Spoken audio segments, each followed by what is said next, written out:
The champagne glass shattered against marble with a sound like breaking bones.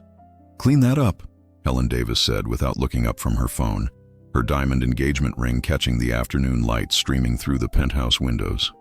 "And be careful. That's baccarat crystal." Renee Sullivan knelt slowly, her 53-year-old knees protesting as they always did around 3 p.m. She'd been cleaning the Upper East Side building for 7 years now, invisible to the residents who passed her in hallways without a glance, who spoke freely around her as if she were furniture. She reached for the shards, each piece worth more than her weekly grocery bill. "I said be careful," Helen snapped, finally looking up. Her eyes were cold, assessing. "If you cut yourself, I'm not paying for any medical bills. That's your problem." "Yes, ma'am," Renee murmured, keeping her head down. Helen returned to her phone, typing furiously. Renee could see the screen from where she knelt. Wedding planning messages, vendor confirmations, a discussion about flowers that cost $12,000. More than Renee had earned in the last 3 months combined. "The wedding planner wants to know about centerpieces," Helen said to herself, not to Renee. "As if I have time for this. Edward should be handling more of this, but he's always at that ridiculous company of his, changing the world with apps." She laughed, a sound without warmth. Men and their little projects. Renee said nothing, wrapping the crystal shards in newspaper. She'd learned long ago that silence was survival, that invisibility was protection. "You know what the worst part of marrying rich is?" Helen continued, still not looking at Renee. "Everyone thinks you're lucky. They don't understand how exhausting it is, maintaining perfection. The right clothes, the right smile, the right friends." She set her phone down. "But it'll be worth it. Once I'm Mrs. Edward Martin, once everything's legal and binding, I'll have what I deserve, what I've worked for." Something in her tone made Renee pause, but she resumed cleaning, moving toward the home office where Helen kept her files and laptop. The office where Renee had been instructed to dust but never, ever to touch anything important. "I'm going to the gym," Helen announced, grabbing her Hermes bag. "Make sure you clean the office properly this time. Last week I found dust on the bookshelf." She paused at the door. "And Renee, if I find out you've touched anything on my desk, you're fired. Understood?" "Yes, ma'am." The door clicked shut with finality. Renee stood slowly in the sudden silence, her back aching, her hands roughened from years of chemicals and hard work. She gathered her cleaning supplies and moved toward the office, that forbidden room where Helen kept her secrets. She didn't intend to look. She never intended to look. But the folder was open on the desk, papers spilling out like accusations, and Renee's eyes, trained by years of academic work in another life, caught the letterhead. Law Offices of Brennan and Associates. And beneath it, words that made her blood run cold. Defense Strategy, Federal Investigation. Renee's hands trembled. She shouldn't look. She should clean and leave and forget. But something stopped her, some old instinct from when she'd been Professor Renee Sullivan, when she'd taught ethics and law at Columbia, when she'd believed in truth and justice before the corruption scandal that destroyed her career for trying to expose it. Her eyes scanned the document, then another, and another. Helen Davis wasn't just a successful lawyer. She was the architect of a financial scheme that had bankrupted dozens of families. She was connected to Marcus Volkov, a name Renee recognized from the news, organized crime, money laundering, violence. And Edward Martin, the kind, brilliant entrepreneur who donated millions to educational causes, who believed in making the world better, had no idea who he was marrying. Renee's phone buzzed in her pocket. A message from her daughter, Lisa. "Mom, the hospital called again about the bill. Can you help?" Lisa had lupus. The treatments were expensive. Renee worked 3 buildings now, taking every extra shift she could find. She couldn't afford to lose this job, couldn't afford to make waves, couldn't afford to be anything but invisible. She put the papers back exactly as she'd found them, dusted the office with shaking hands, and left. That night, in her studio apartment in Queens, so different from the penthouse she'd owned when she was a professor, Renee couldn't sleep. She kept seeing those documents, kept seeing Edward Martin's face from the newspapers, kind and hopeful, kept remembering the families destroyed by the same kind of corruption that had destroyed her. At 2 a.m. she pulled out an old box from her closet. Inside were her credentials from Columbia, her published papers on corporate law and ethics, her teaching awards. Proof that once, She'd been someone. Proof that once, she'd fought for truth and lost everything. Her phone lay beside the box. She could call Edward Martin, warn him, but Helen would know it was her. Helen would destroy her, and Lisa needed her. Renee closed the box and returned it to the closet, burying her past again. But she didn't throw away the photo she'd taken of those documents with her phone, hands shaking, before leaving the penthouse. Insurance, she told herself. Just insurance. She didn't know yet that this single act of courage, this small rebellion against invisibility, would become the thread that unraveled everything. Edward Martin's office overlooked Central Park, a view he'd earned through years of building his company from a dorm room idea into a tech empire. At 32, he'd achieved what most people spent lifetimes chasing: success, influence, the ability to make real change in the world, and in 3 weeks, he'd marry the woman he loved. Earth to Edward, his best friend Marcus Chen said, snapping fingers in front of his face. "You're doing that thing again, where you stare into space with a dopey smile." Edward laughed, turning from the window. "I'm allowed to be happy. I'm getting married to an incredible woman. Helen is impressive," Marcus agreed carefully. He'd been Edward's roommate at MIT, his first employee, his closest friend.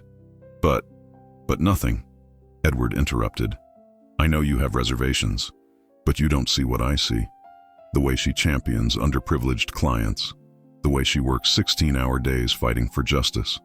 She's brilliant, Marcus. And she chose me."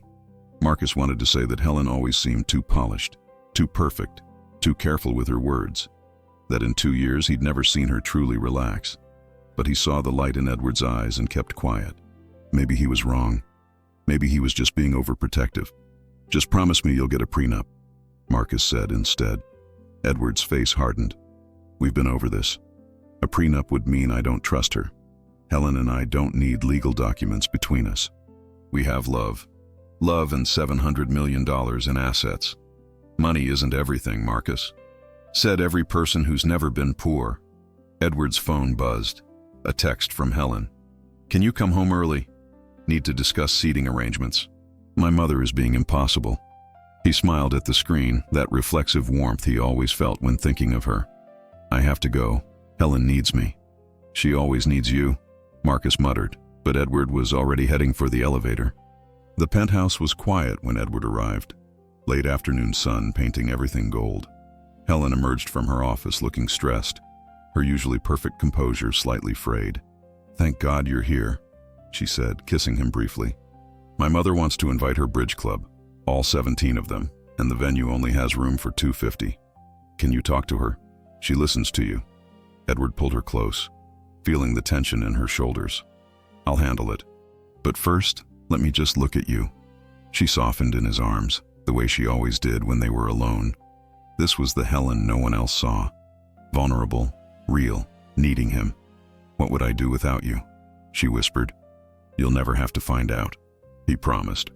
What he didn't see was how quickly her expression changed when he wasn't looking. How her eyes went cold and calculating, scanning the apartment to make sure the cleaning woman had left no trace of her presence. How she checked the office door, ensuring it was locked. The penthouse had security cameras everywhere except the office. Helen had insisted on that. For privacy, she'd said. For attorney-client privilege. Edward Martin believed her. He believed everything she told him. Renee Sullivan, invisible and forgotten, knew better. On Monday, Renee arrived at the building at 6 a.m. as always, entering through the service entrance that the rich residents never saw. Her cart squeaked.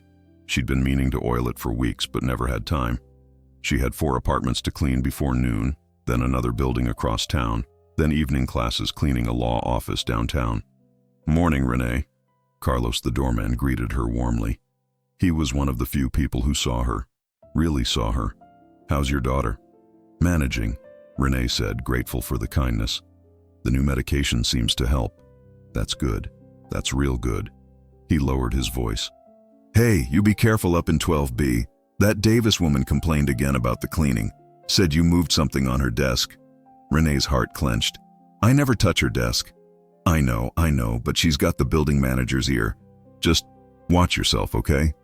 Renee nodded, anxiety tightening her chest as she took the service elevator to the 12th floor. She'd been extra careful in Helen's apartment since seeing those documents, dusted around them without touching, pretended she'd seen nothing. But the folder was gone now, moved, hidden. Helen was in the apartment when Renee arrived, unusual for a Monday morning.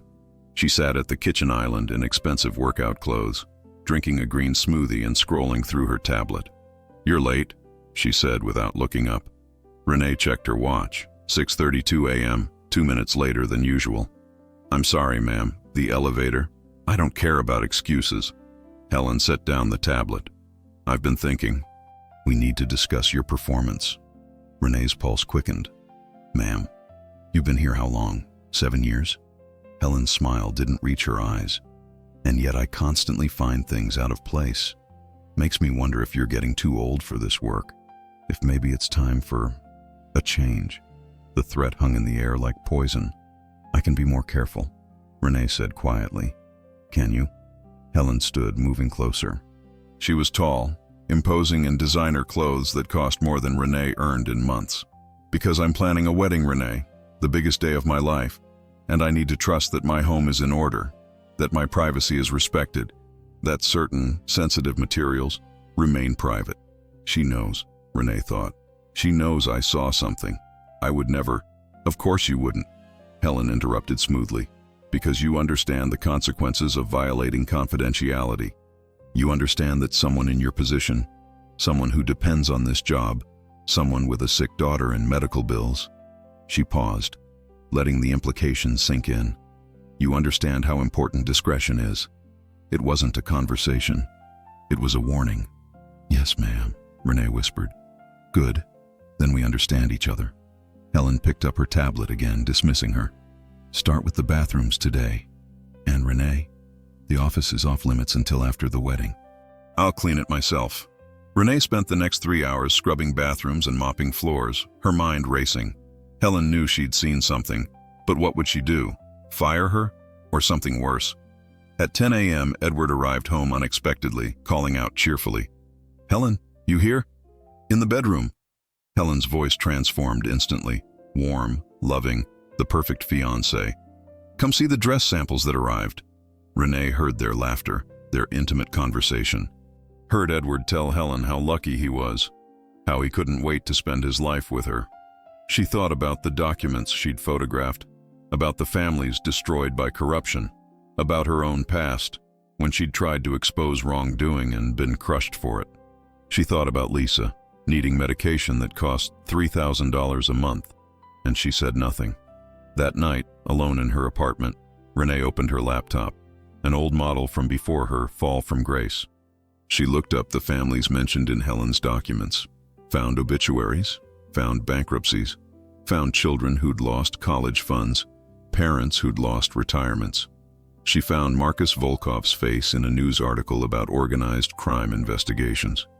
And she found Edward Martin's speeches about ethics in business, about using wealth to help others, about believing in the fundamental goodness of people. He was a good man marrying a monster. Renee's phone buzzed. Lisa calling from the hospital. "Mom, they're saying the insurance won't cover the new treatment. We need to find another way."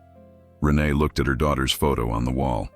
26 years old, fighting a disease that should have been manageable with proper medical care. But proper medical care required money, required a job, required invisibility and silence. "I'll figure it out," Renee promised, her voice breaking. "I always do." After hanging up, she stared at the photos on her phone. Evidence, truth, justice. And then she looked at her daughter's medical bills, stacked on the kitchen table like accusations. Some choices weren't choices at all. She put the phone away and went to bed, but sleep wouldn't come. Instead, she lay awake, remembering who she used to be. Professor Renee Sullivan, champion of ethics. The woman who'd exposed a corruption scheme at Columbia and paid the price. Fired, blacklisted, destroyed professionally.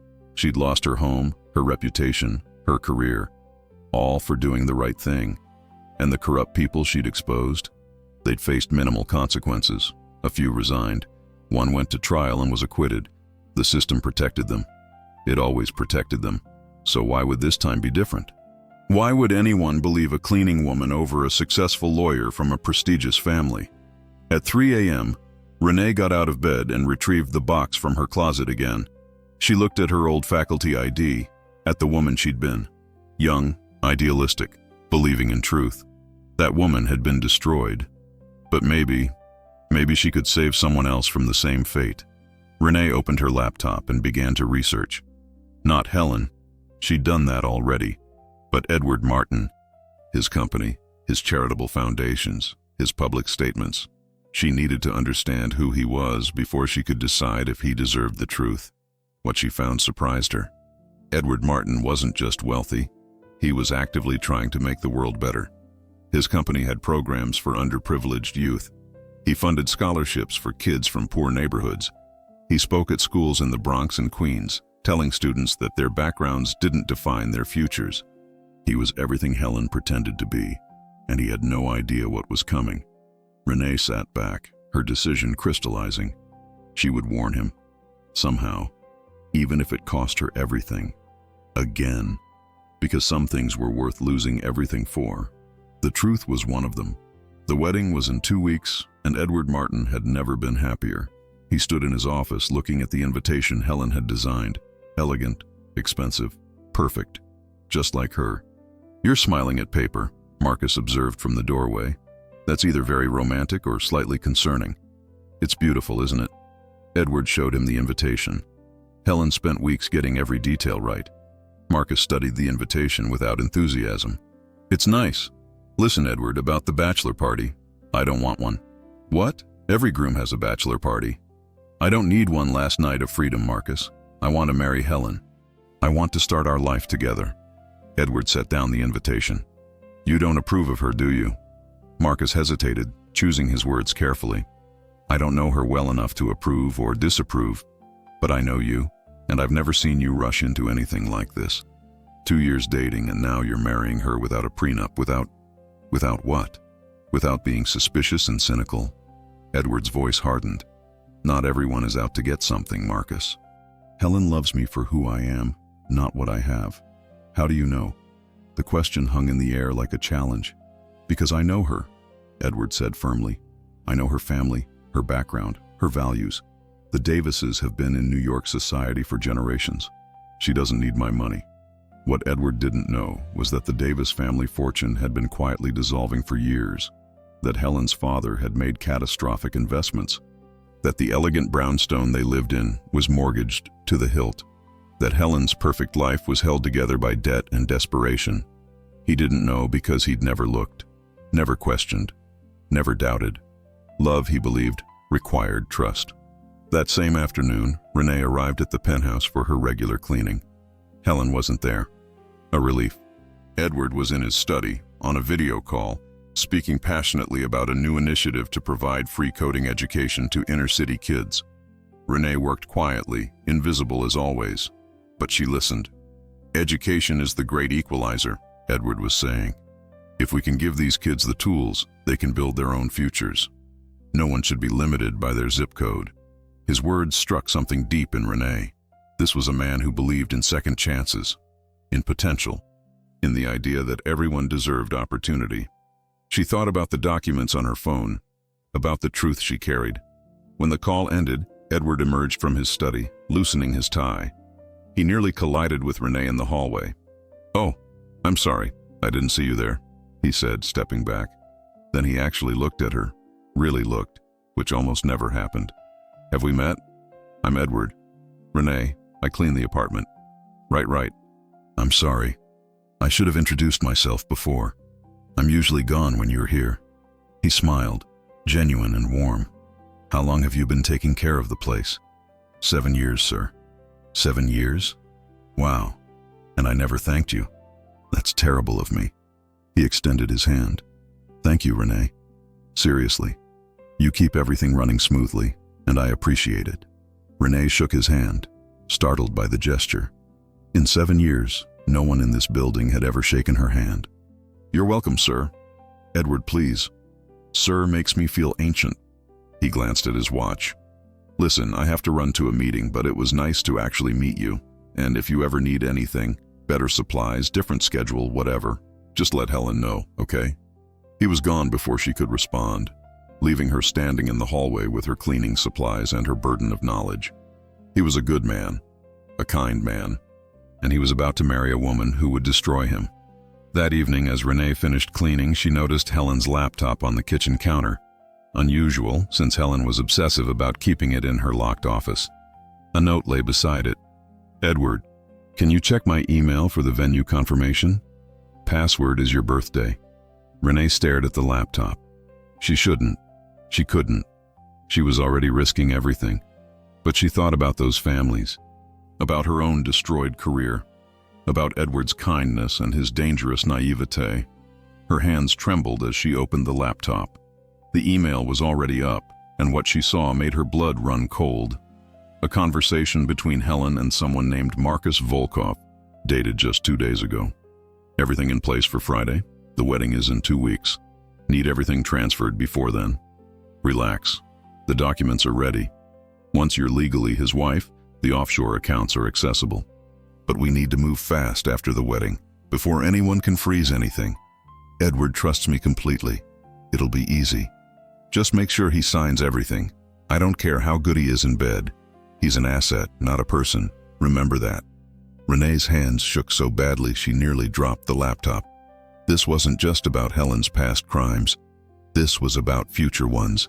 About systematically stealing from Edward, using the marriage as a legal shield. She took photos of everything. The emails, the attachments detailing shell companies and false investment opportunities. Evidence that could stop this before it started. But evidence meant nothing without someone who would believe her. The door opened. Renee slammed the laptop shut, her heart hammering, turning to face Helen, who stood in the doorway with shopping bags from Madison Avenue. "What are you doing?" Helen's voice was ice. The note said Edward needed to check your email.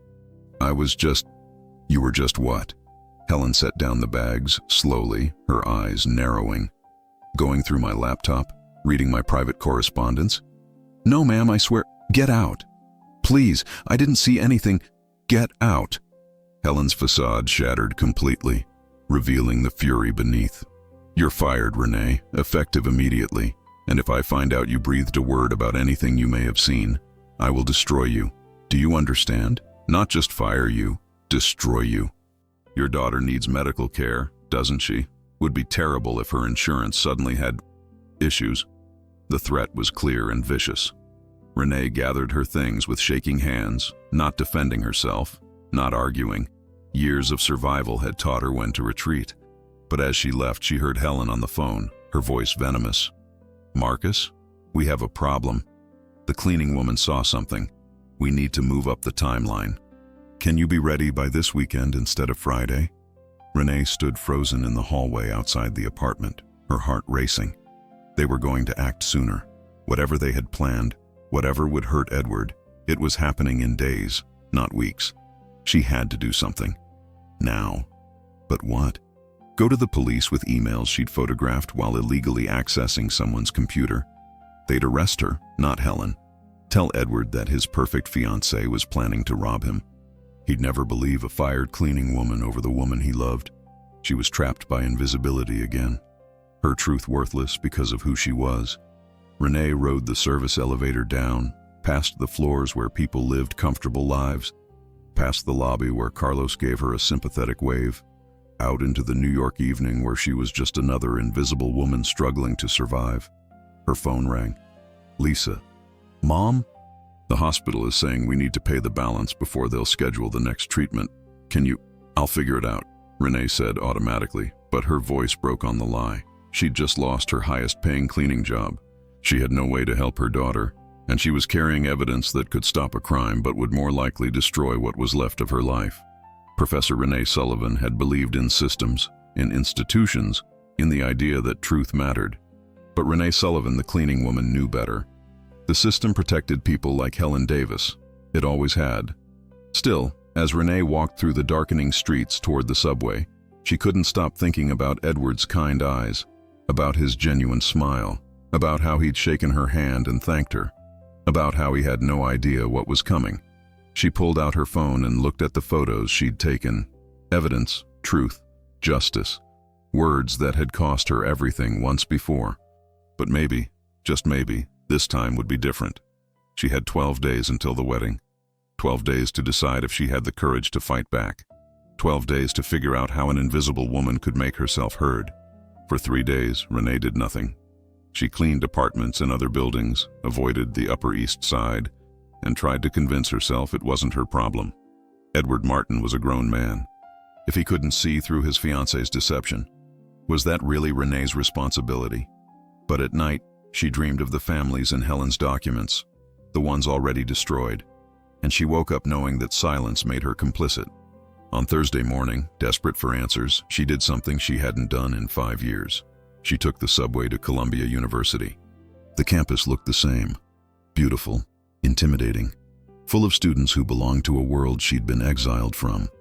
Renee walked through the quad where she'd once lectured, past buildings where she'd taught ethics and law, toward the office of the only person who might still remember her. Professor James Whitmore had been her mentor, her defender during the scandal. He'd believed her when no one else did, though even his support hadn't been enough to save her career. His office was exactly as she remembered. Books stacked everywhere, papers covering every surface, the organized chaos of a brilliant mind. Renee? He looked up from his desk, shock and then joy crossing his weathered face. My God, Renee Sullivan. Come in, come in. He embraced her, and she felt tears sting her eyes. I've thought about you so often. How are you? Where have you been? Surviving, she said simply. Working. His face fell as understanding dawned. You never found another position. I'm blacklisted, James. You know how it works. Once you're branded a troublemaker. She sat heavily in the chair across from his desk. I clean apartments now. Jesus, Renee, you had one of the finest legal minds I've ever taught. This is criminal. Actually, what I did was try to stop a crime. The criminals did fine. He had no response to that truth. Renee pulled out her phone, showing him the photos of Helen's documents and emails. I need your advice. Not as a professor, as someone who understands what happens when you try to expose powerful people. James studied the images, his expression darkening. This is serious. This Marcus Volkov character is connected to multiple organized crime investigations. And this Helen Davis, she's planning to commit fraud, maybe worse. He looked up. Where did you get this? I clean her apartment. Cleaned. Past tense. I saw documents, took photos, and she caught me on her laptop, fired me on the spot. Did she threaten you? She threatened my daughter, said she'd make sure Lisa's insurance had issues if I talked. James leaned back, the same defeated expression Renee remembered from 5 years ago when they'd realized the fight was lost. Then you know what I'm going to say. That it's not worth it. That no one will believe me. That I'll lose everything again. That people like Helen Davis don't face consequences, Renee. You learned that lesson already. Why are you considering putting yourself through it again? Because there's a man who's about to be destroyed and I can stop it. At what cost? The question hung between them like smoke. My daughter needs treatment that costs $70,000 a year, Renee said quietly. I work 3 jobs to pay for it. If I lose those jobs, if my reputation gets worse than it already is, Lisa could die. The words were brutal in their honesty. Renee nodded, unable to speak. James came around the desk and sat beside her. I want to tell you to fight. God knows you deserve to see justice done. But I can't be responsible for... I know. She wiped her eyes. I know. They sat in silence, the weight of impossible choices crushing them both. There might be another way, James said finally. What if you didn't expose her directly?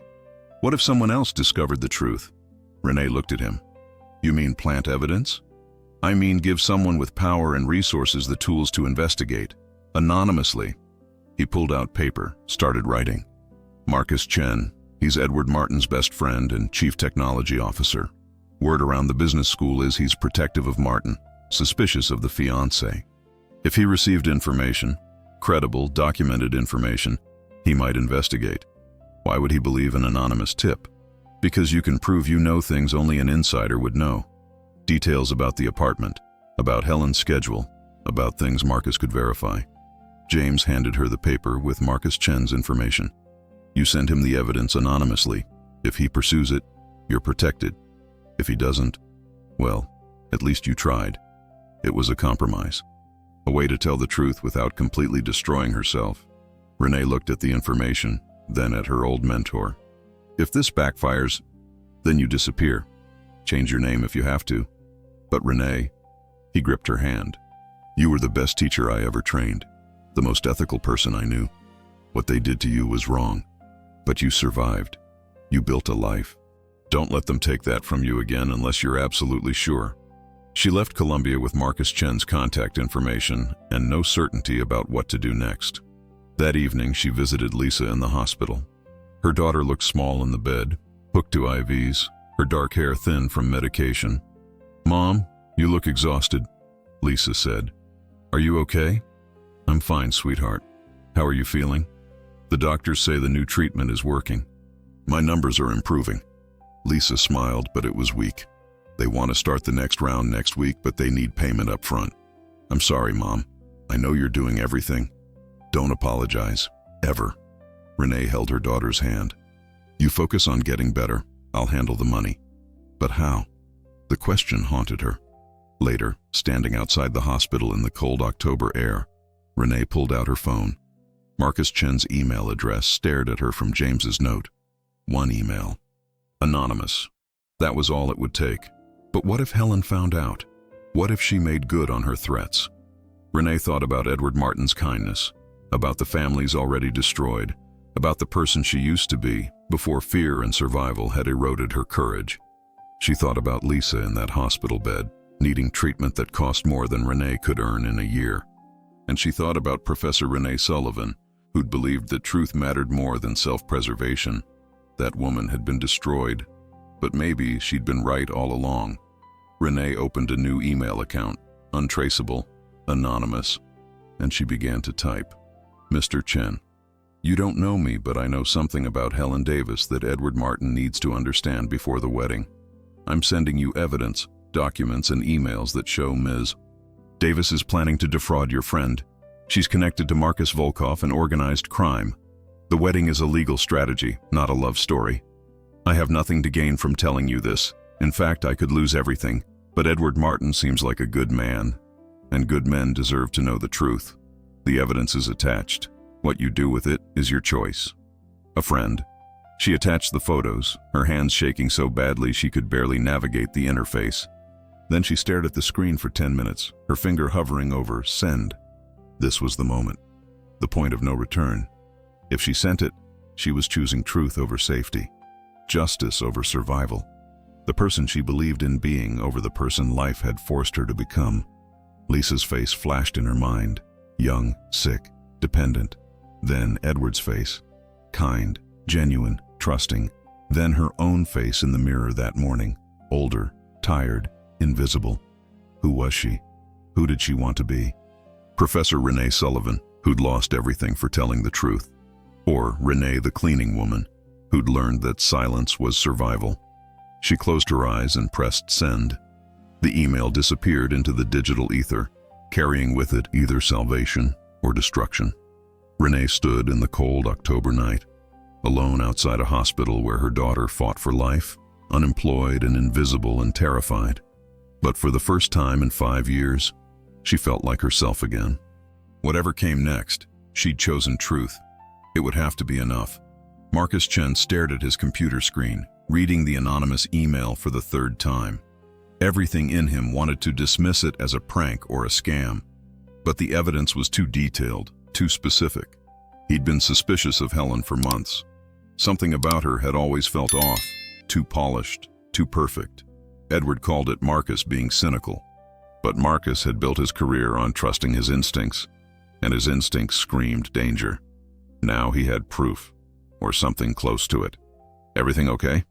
his assistant asked, poking her head into his office. "Cancel my afternoon meetings," Marcus said, his mind already racing. "And get me Daniel Rivera from legal. Tell him it's urgent." 2 hours later, Marcus and Daniel sat in a conference room, documents spread across the table. Daniel was a corporate lawyer, meticulous, brilliant, expensive. He studied the emails and attachments with increasing alarm. "If this is real," Daniel said slowly, Your friend is about to marry someone involved in serious federal crimes. Money laundering, fraud, conspiracy. We're talking decades in prison. How do we verify it? Carefully. Daniel tapped one of the emails. This Marcus Volkov is under FBI investigation. I have a contact there. Someone who might be willing to confirm whether Helen Davis is on their radar. He looked at Marcus seriously. But if we pursue this and we're wrong, Helen could sue for defamation. And if we're right, and she finds out we're investigating, she's dangerous. Very. Marcus thought about Edward, about their friendship spanning 15 years, about how Edward had taken a chance on him when no one else would, had made him CTO when he was just 24, about loyalty and trust and the devastating conversation he was about to have. Do whatever you need to do, Marcus said, but we only have 9 days until the wedding. If this is real, we stop it. Daniel made calls, pulled strings, used connections that existed in the shadowy spaces between law enforcement and corporate America. By Friday evening, he had confirmation. Helen Davis is a person of interest in an active investigation, Daniel reported, his voice grim. The FBI has been building a case against Volkov and his network for 18 months. They have evidence of Helen's involvement, but not enough to prosecute yet. They were hoping she'd lead them to bigger fish. And Edward's money would likely disappear into offshore accounts they can't touch. The FBI would eventually freeze some assets, but by then, Daniel shrugged. Your friend would be bankrupt and married to a criminal. Marcus felt sick. We have to tell him. With what evidence? Anonymous emails? That won't convince a man in love. Then what do we do? Daniel thought for a moment. We need the person who sent this email. They have access, knowledge, proof. If they testify, they'll be destroyed. Marcus interrupted, thinking about the careful anonymity of the message. Whoever sent this knows what Helen is capable of. They're already terrified. Then Edward Martin is getting married in 9 days, and there's nothing we can do. Marcus stared at the documents, frustration boiling through him. There had to be a way. His phone rang. Edward. Marcus, just wanted to remind you about the rehearsal dinner on Thursday. Helen's being amazing about the planning, but she insists you give a speech. Can you handle that? Marcus closed his eyes, hearing the joy in his friend's voice. Edward, we need to talk. About Helen. Not this again. Please, just meet me. 1 hour of your time. The silence stretched. Fine, Edward said finally, irritation clear. But this is the last time, Marcus. I'm marrying her, and you need to accept that. They met at a coffee shop in Midtown, neutral territory. Marcus brought copies of everything. Printed documents, emails, financial records. He spread them across the table between them like evidence in a trial. Edward stared at the papers, his expression cycling through confusion, disbelief, anger. Where did you get this? Does it matter? Look at the evidence, Edward. Really look at it. This is insane. Helen wouldn't. She's a lawyer. She fights for justice. She's a criminal, Marcus said bluntly, connected to organized crime. Planning to rob you blind the moment you're legally married. Edward stood abruptly, knocking his chair back. I don't know what your problem is with Helen, but this is too far. Fabricating evidence? Hiring private investigators? What's next, Marcus? Are you going to tell me she's secretly a spy? I'm trying to protect you. By destroying the woman I love? Edward's voice was cold fury. I trusted you. We've been friends for 15 years, and you do this? Edward, please. No, we're done. Done with this conversation. Done with your paranoia. He grabbed his coat. And you're uninvited from the wedding. I don't want you there. Marcus watched his best friend walk out, felt the friendship fracturing like glass. But worse was knowing Edward was right about one thing. Without the anonymous witness, without someone who could testify to what they'd seen, this evidence was meaningless. Helen would win. She always did. People like her always did.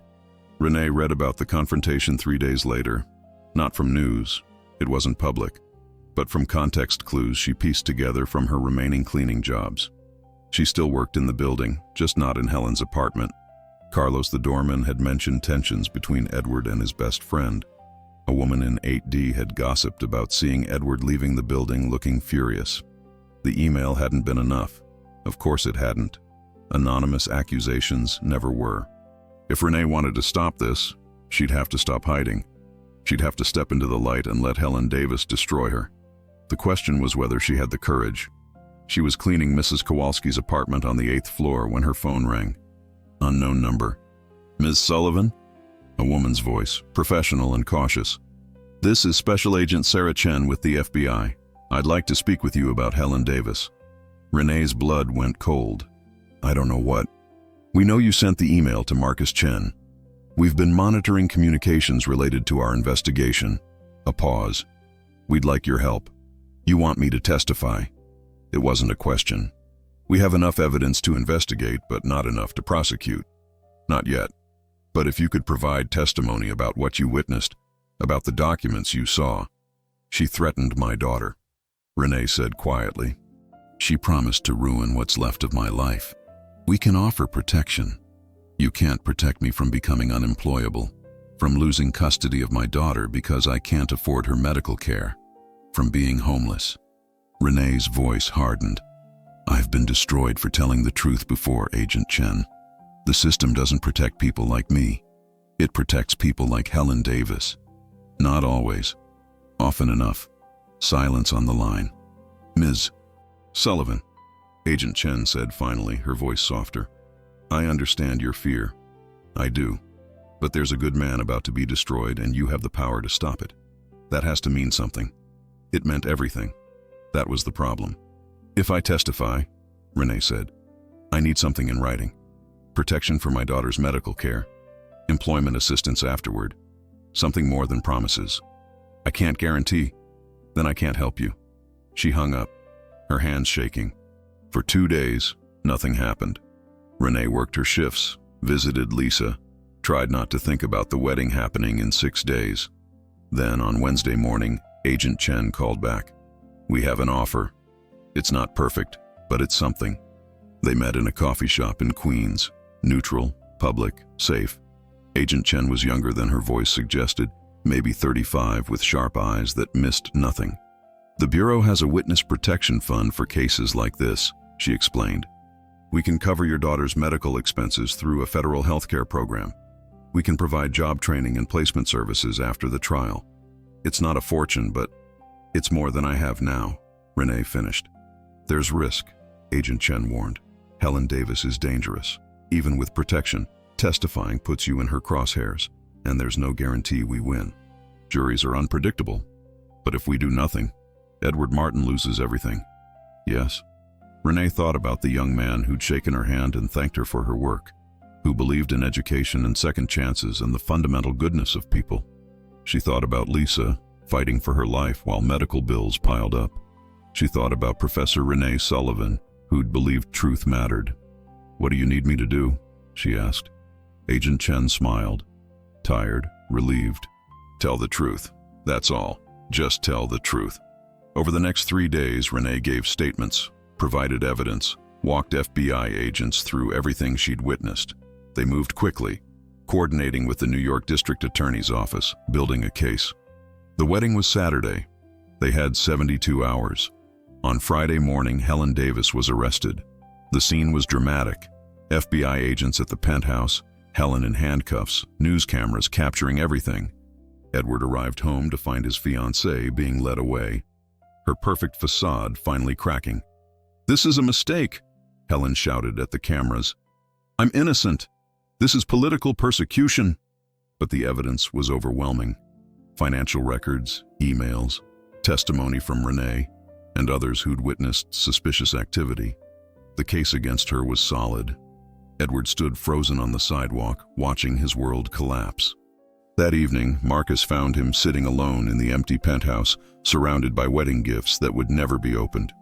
"I'm sorry," Marcus said simply. "You were right." Edward's voice was hollow. "About everything. I was so blind." "You were in love. That's not the same as blind, isn't it?" Edward looked at his friend. "I trusted her completely, let her into every part of my life. She was planning to rob me, Marcus, to destroy everything I'd built. But she didn't, because someone stopped her. The FBI said it was a cleaning woman, someone who worked here." Edward laughed bitterly. "I never even knew her name." "Her name is Renee Sullivan," Marcus said quietly. And she's the reason you still have your company, your fortune, your future. Edward stood, moving to the window where Renee had stood so many times, invisible and forgotten. I want to thank her. She doesn't want thanks. She wants her daughter to live and to keep her dignity intact. Then I'll make sure she has both. That night, Edward Martin established the Sullivan Foundation, a fund dedicated to providing healthcare assistance for families in need and job placement services for those who'd been unjustly blacklisted from their professions. The first recipient was Renee Sullivan and her daughter Lisa. The first job placement was Professor Renee Sullivan, offered a position teaching ethics at Edward's company, training employees in corporate responsibility and whistleblower protection. It wasn't Columbia, but it was a second chance, and sometimes that was enough. The trial began 6 weeks later in a Manhattan federal courthouse where Renee had once dreamed of practicing law. Now she sat in the witness box, facing Helen Davis across the courtroom. Helen looked different, her polish stripped away by circumstances, though she still maintained an air of superiority. Her defense attorneys were expensive, aggressive, and very good at their jobs. "Ms. Sullivan," the lead defense attorney began, his voice dripping with condescension. "You were fired from Columbia University 5 years ago, were you not? I was dismissed after exposing corruption. You were fired for making false allegations against respected faculty members. Allegations that were investigated and found to be baseless." Renee's hands clenched in her lap. This was the script she'd known they'd follow. Destroy her credibility, make her the villain. "The allegations were true," she said quietly. "The investigation was compromised." "By whom? Some conspiracy?" The attorney smiled at the jury. "Or is it possible, Ms. Sullivan, that you have a pattern of making dramatic accusations against successful people to draw attention to yourself?" "Objection," the prosecutor called. "Counsel is testifying." Sustained. But the damage was done. The jury had heard it. The defense attorney continued, methodical and brutal. "You admit to illegally accessing Ms. Davis's personal computer and photographing private documents without permission?" "Yes." "You admit to violating the confidentiality expected of service workers in private homes?" "Yes." "You admit that you were fired for these violations?" "Yes." "And yet you expect this jury to believe you're a credible witness? A disgraced former professor who was fired twice, once for making false allegations and once for criminal invasion of privacy." Renee looked at Helen, who sat calm and composed, a small smile playing at her lips. She was winning, and she knew it. "I expect," Renee said clearly, "that the jury will look at the evidence. Not my history, but the documents, the emails, the financial records that prove Ms. Davis was planning to defraud Edward Martin and had connections to organized crime. Connections you claim to have discovered while illegally searching her computer. Connections the FBI confirmed independently. After you led them there with illegally obtained evidence that would never be admissible if you weren't granted immunity." The cross-examination lasted 4 hours. By the end, Renee felt flayed open. Every failure and mistake of her life laid bare for public judgment.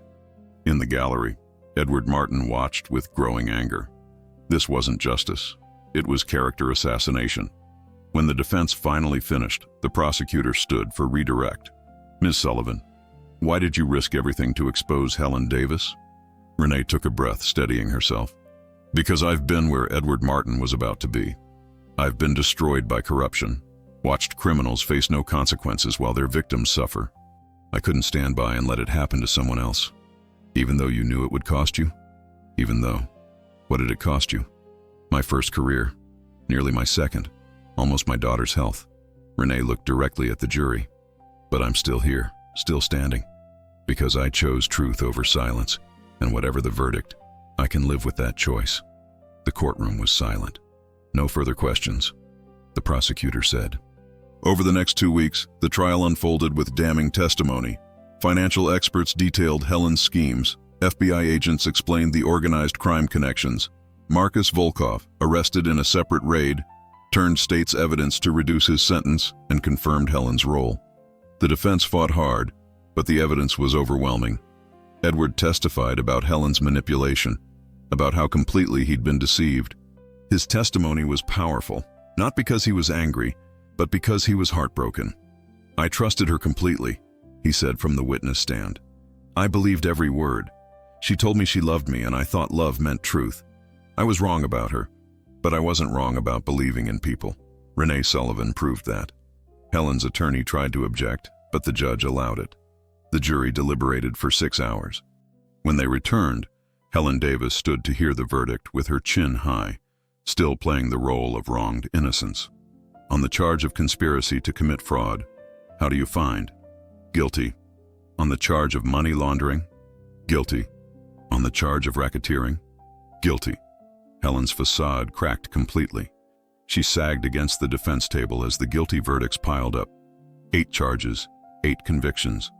The judge set sentencing for 6 weeks later, but revoked bail immediately.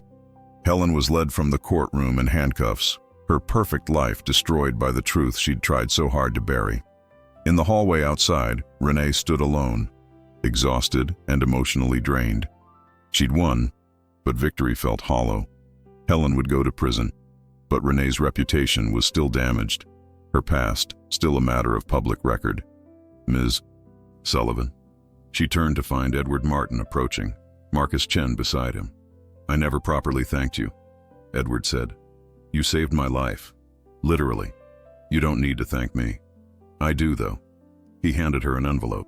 This is a contract. A real position at my company, teaching ethics and corporate responsibility.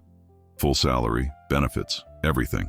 And this, he handed her another envelope, is a check covering your daughter's medical expenses for the next 5 years. No strings attached. Renee opened the second envelope and nearly collapsed. $200,000. I can't accept this. You can and you will, Edward said firmly. You gave me back my future. Let me give you back yours. Tears streamed down Renee's face, the first she'd allowed herself since this nightmare began. Thank you, she whispered. No, Edward said gently.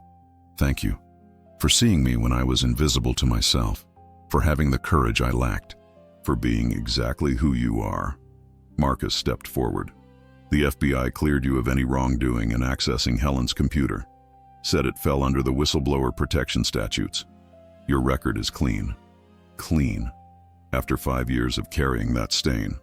Renee stood in the courthouse hallway, surrounded by strangers rushing to their own dramas, holding envelopes that represented second chances. She thought about Professor Renee Sullivan, who'd believed in truth and paid the price. She thought about Renee the cleaning woman, invisible and silent. And she thought about who she was now, neither of those people, but something new. Someone who'd chosen courage over safety and found that sometimes, just sometimes, the system worked. Not perfectly, not easily, but enough. When do I start? She asked Edward. He smiled. Whenever you're ready. 6 months later, Renee stood before a classroom of Edward Martin's employees, teaching the very ethics course she'd once taught at Columbia. The room was different, corporate, modern, practical, but the principles were the same. Whistleblowing is not about being a hero, she told the class. It's about recognizing that silence can be complicity. That sometimes, doing the right thing costs everything, but the cost of doing nothing is even higher. A young woman in the front row raised her hand. But you almost lost everything. Twice. How do you justify that risk? I don't, Renee answered honestly. There's no formula for when speaking up is worth it. You have to decide what you can live with. I couldn't live with silence. After class, she walked through Edward's company headquarters, a space designed to inspire creativity and innovation. Employees greeted her by name, respected her expertise. She wasn't invisible here. Her office had a view of Central Park, not as grand as the penthouse views she'd once cleaned around, but earned. Hers. On her desk sat a photo of Lisa, healthy and thriving. The treatments had worked. She was in remission, studying at NYU, dreaming of becoming a doctor. Professor Sullivan? Edward appeared in her doorway. Do you have a minute? She smiled at the title, Professor. It had taken months to feel natural again.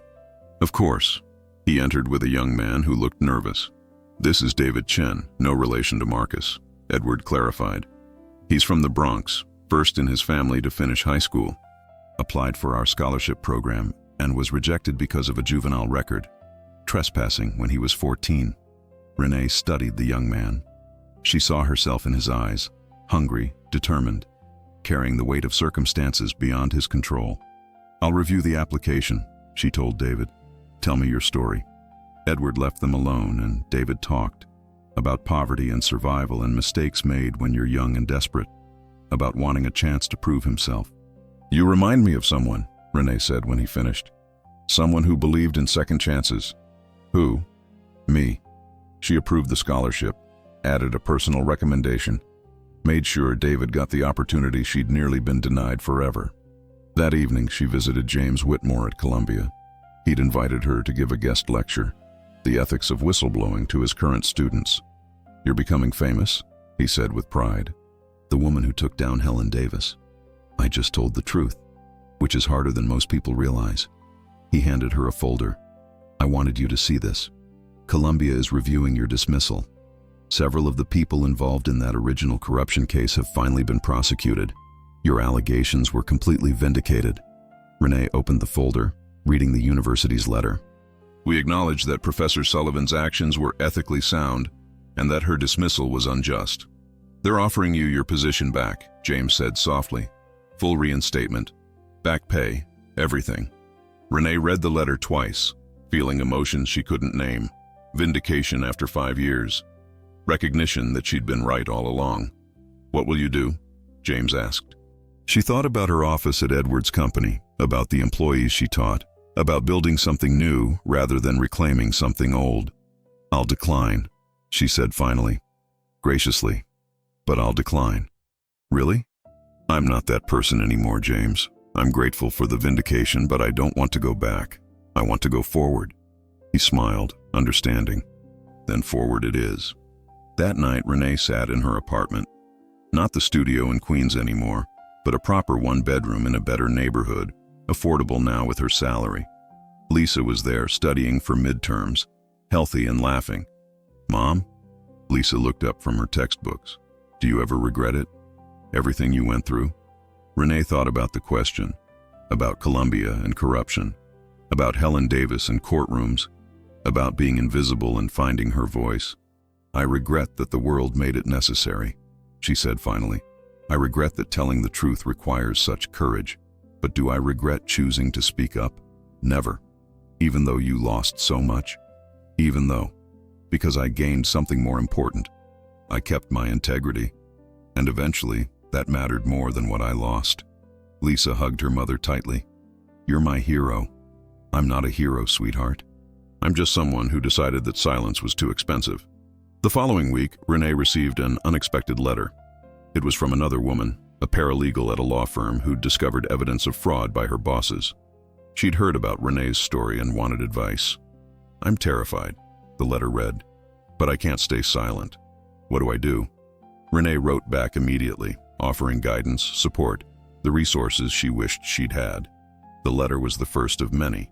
Over the next months, Renee found herself becoming an advocate for whistleblowers, consulting with lawyers and advocacy groups, helping others navigate the impossible choice between truth and survival. Edward's company established a fund to support whistleblowers financially during investigations. Marcus Chen created a secure platform for reporting corporate wrongdoing anonymously. Together, they built systems to protect people who spoke up. It wasn't perfect. Whistleblowers still suffered. The powerful still fought back. But slowly, incrementally, things were changing. Helen Davis was sentenced to 15 years in federal prison. Marcus Volkov got 25. The families they'd defrauded received restitution. Not complete, never complete, but something. Justice, imperfect and incomplete, but real. 1 year after the trial, Edward hosted an event at his company, a celebration of the Sullivan Foundation's first anniversary. 50 families had received healthcare assistance. 20 people had been helped with job placement after being unjustly blacklisted. Renee stood at the podium looking out at the crowd.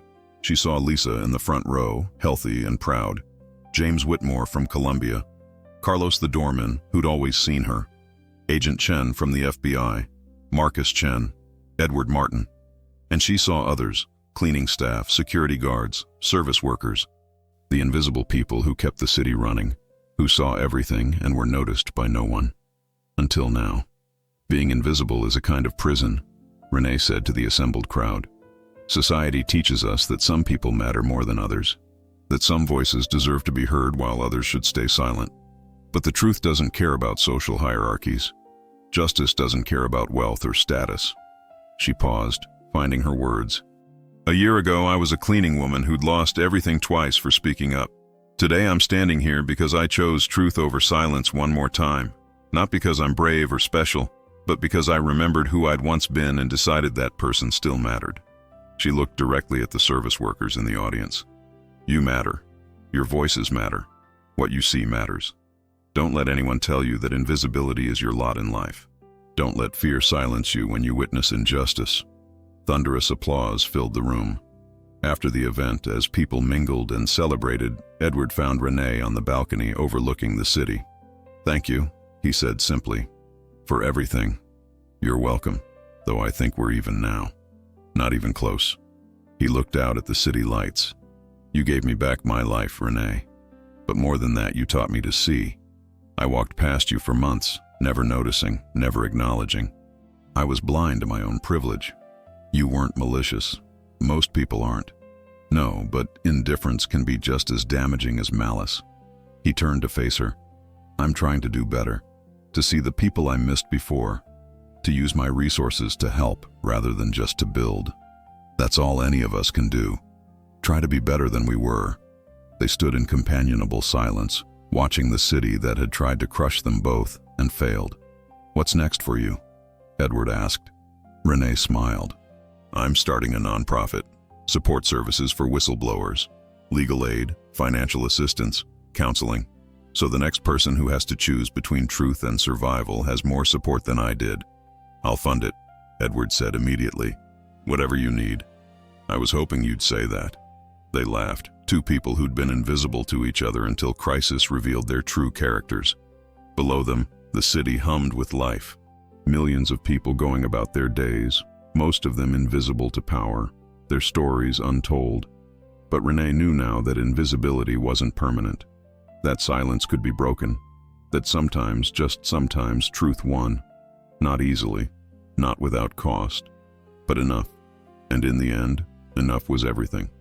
3 years after Helen Davis's conviction, Renee sat in her office at the Sullivan Foundation for Whistleblower Support. The nonprofit had grown beyond anything she'd imagined.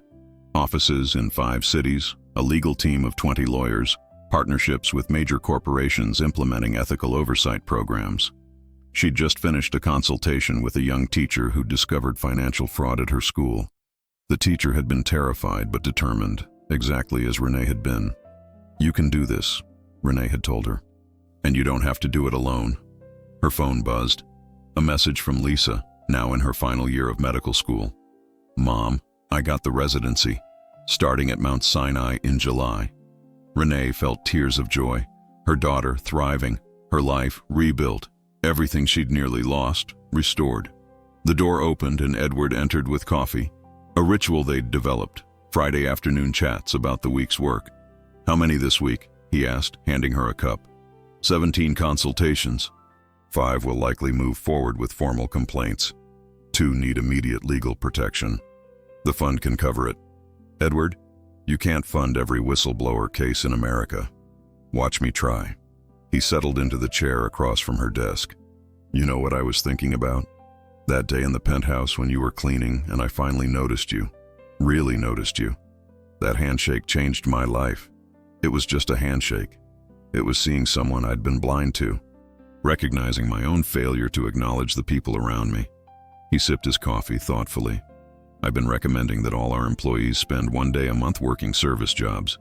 Cleaning, food service, whatever. Walking in other people's shoes. How's that going? Lots of resistance at first, but the feedback has been incredible.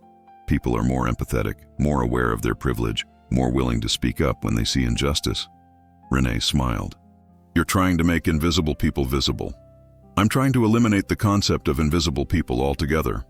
They talked for another hour about programs and initiatives, about the slow work of changing corporate culture, about small victories and persistent challenges.